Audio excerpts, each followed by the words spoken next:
Hey everyone, ready for another deep dive? This time we're heading over to Ghana. Sounds interesting. Yeah, we're going to be taking a look at this prospective presidential candidate. His name's Richmond Bash, and he's got this whole Vision 2030 plan he's been talking about. Oh, I think I've heard about this. Yeah, it's been making the rounds. We actually found this super interesting radio podcast called Voices for Change where he lays it all out. Okay, so are we thinking insightful roadmap or just campaign promises? What's the angle for our deep dive? Well, that's what we're going to try to figure out. Right. It's easy to get caught up in those sound bites. Totally. But what makes this one especially interesting, I think, is the context. I mean, Ghana's been doing pretty well, economically, democratically, but they still have those classic developing nation challenges. Yeah, for sure. Like poverty, infrastructure issues, healthcare, education, the whole nine yards. So it's like, can Vision 2030 really make a dent in all of that?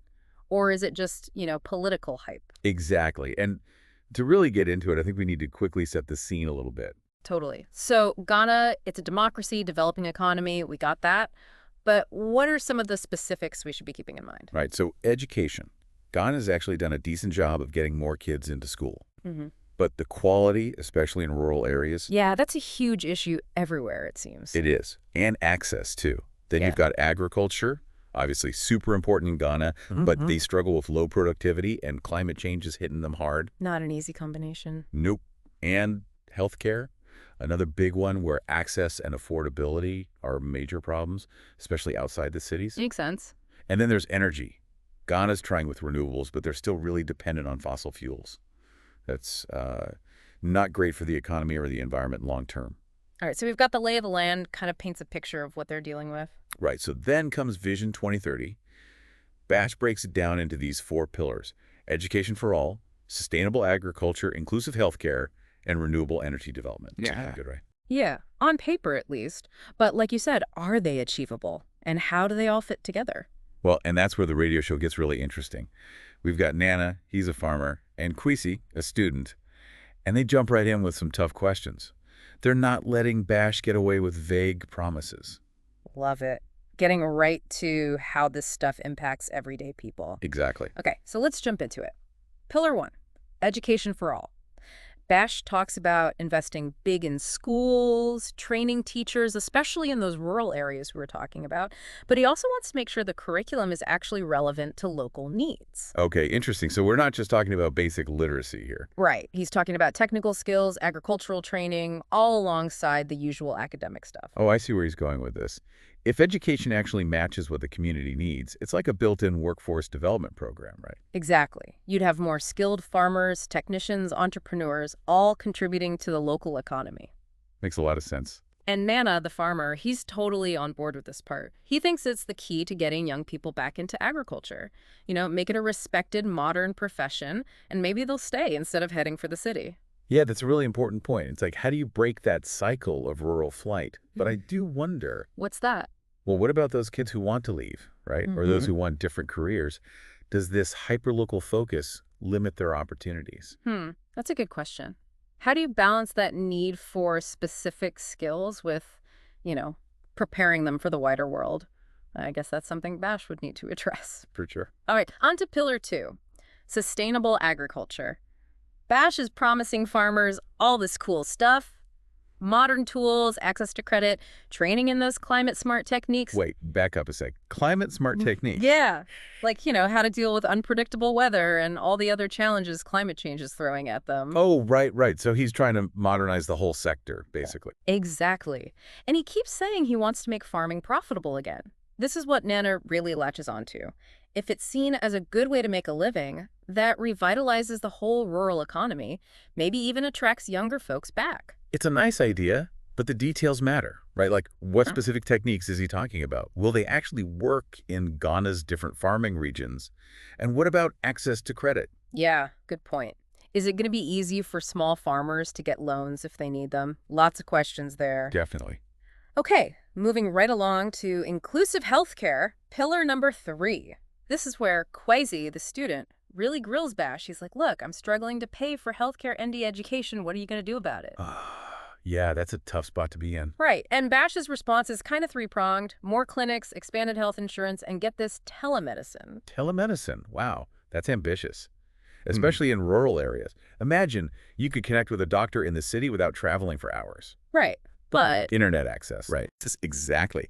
Ghana's internet infrastructure isn't exactly top-notch everywhere. Plus, you need doctors trained for telemedicine, people comfortable using technology. yeah, it sounds great, but I'm not sure how realistic it is in practice. I'm with you on that one. It'll be interesting to see if Bash has thought through those practicalities. So we've got education, agriculture, healthcare, all pretty interconnected when you think about it. But the one that's kind of caught my eye is the fourth pillar, renewable energy development. Bash is clearly passionate about this one, talking about all of Ghana's natural resources, sun, wind, rivers, and this vision of a future powered by clean energy.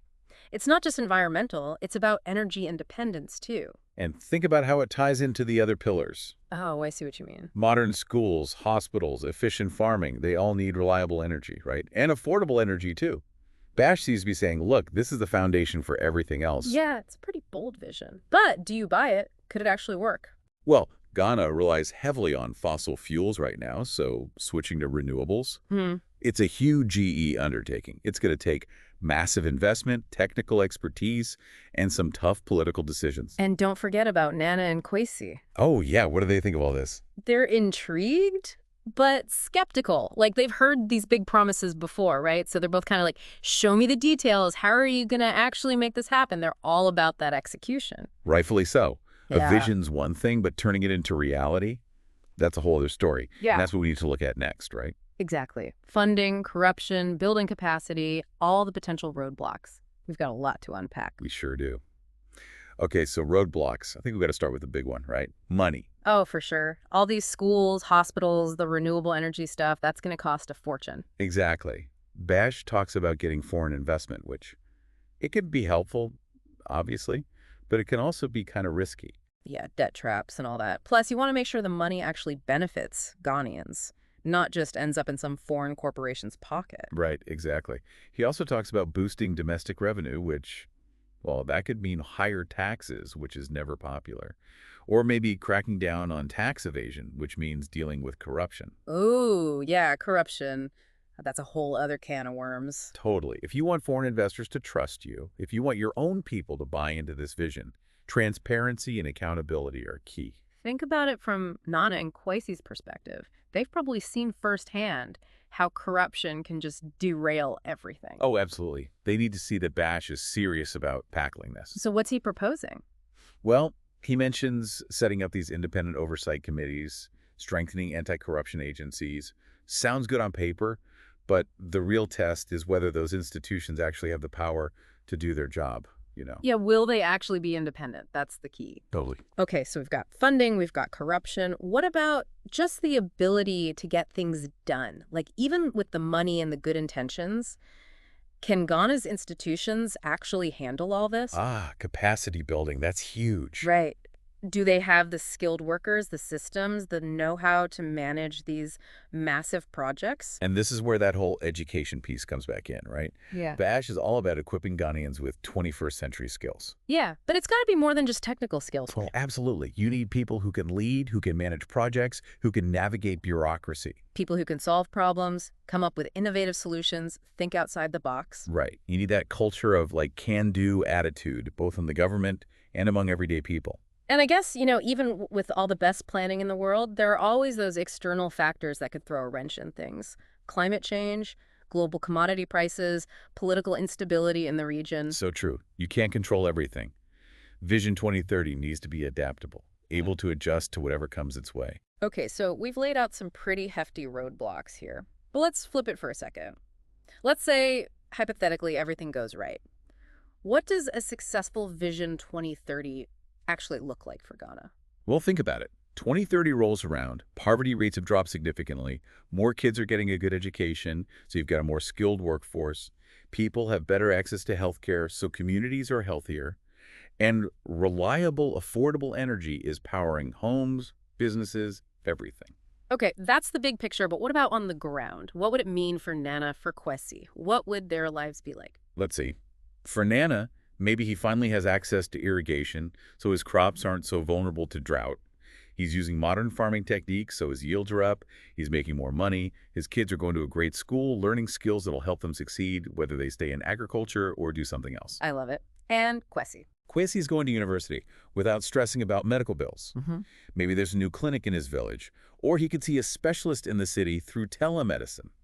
He's doing his homework on a computer powered by solar energy. It's amazing to think about how these big ideas could translate into real changes in people's lives. It is. Yeah. But remember, even with all this potential, we got to keep those skeptical voices in mind. Oh yeah, Nana and Kwesi were clear. Execution is everything. Exactly. They've seen promises broken before, so it's right to be cautious. We need to watch closely and see if Bash can actually deliver. And I think that brings us to a bigger question, right? What can other countries learn from this? Is there something unique about Ghana, or are these lessons applicable elsewhere? That's a good one. One thing that jumps out to me is this emphasis on homegrown solutions. Bash keeps talking about using Ghana's own resources and expertise. Yeah, like copying and pasting models from other countries doesn't always work. Right. Vision 2030 seems to be rooted in a deep understanding of what Ghana actually needs. It's about figuring out what works for you, not just blindly following someone else's blueprint. Exactly. And there's this sense of ownership, this commitment to finding solutions from within that I think is really powerful. It's about empowerment, right? Nations charting their own course. Totally. Okay, so homegrown solutions, what else? Well, the way the four pillars are all connected, that's important too. Vision 2030 seems to get that you can't just focus on one issue in isolation. You need a holistic approach. Like, you can't have sustainable agriculture without technology and energy. You can't have a healthy population without education and healthcare. It's all a big puzzle. Exactly. And that interconnectedness isn't just in the plan itself. It's also in the way Bash is presenting it. He's talking to farmers, students, all sorts of people. He seems to get that you need buy-in from everyone if you want this to work. Yeah, it's not just a top-down thing. It's about everyone having a voice working together. Right. And that's a powerful message, not just for Ghana, but for anyone trying to tackle these big development challenges. It's about putting people at the center, empowering them to create a better future. Okay, so lots of positive potential here, but we've got to be realistic, right? There are risks, too. Oh, for sure. And I think we need to talk about those potential pitfalls next. What could go wrong? What should we be watching out for? Because transparency, accountability, all that good stuff, it's easier said than done. We've been talking about Vision 2030 as this potential model, but it's easy to get, I don't know, cynical about these big development plans. Yeah, I get it. You hear about corruption, things not working out as planned. Exactly. So are there any examples, maybe from Ghana or even somewhere else, that give us a more, optimistic perspective, actual success stories where this kind of vision led to real change? Let me think. Well, Rwanda comes to mind. They've made incredible progress since the genocide in the 90s. Oh, yeah. I've heard about that, how they rebuilt the country, the economy. It's pretty remarkable. I mean, they were starting from, well, a really tragic place. But with strong leadership, smart investments in things like education and healthcare, and this real focus on national unity. It's amazing how much they've accomplished. Right. And while the situation is different from Ghana, there are some similarities. Both countries are, betting on their own strengths, investing in their people, trying to build a sense of shared purpose. It's like taking control of your own destiny. Exactly. Yeah. So, yeah, no guarantees, of course. But Rwanda shows what can happen when you have a vision and the commitment to actually make it work. That's really inspiring. It gives me hope for Vision 2030. But I also keep thinking about something we haven't really touched on. What's that? The individual. We've talked about government policies, citizen participation, all that. But what about personal responsibility? What role do individuals play in all this? Oh, that's huge, E. At the end of the day, development isn't just about big plans or what the government does. It's about people making choices, taking ownership of their own lives. Think about Nana and Kwesi, right? They're not just sitting back waiting for Vision 2030 to magically happen. Right. Nana's out there trying new farming techniques, making sure his kids get an education. Those are individual choices that feed into the bigger picture. And Kwesi's studying hard, speaking his mind, holding leaders accountable. That's how you build a stronger democracy. Exactly. Vision 2030 can create the framework, the opportunity. But it's up to individuals to grab hold and make it their own.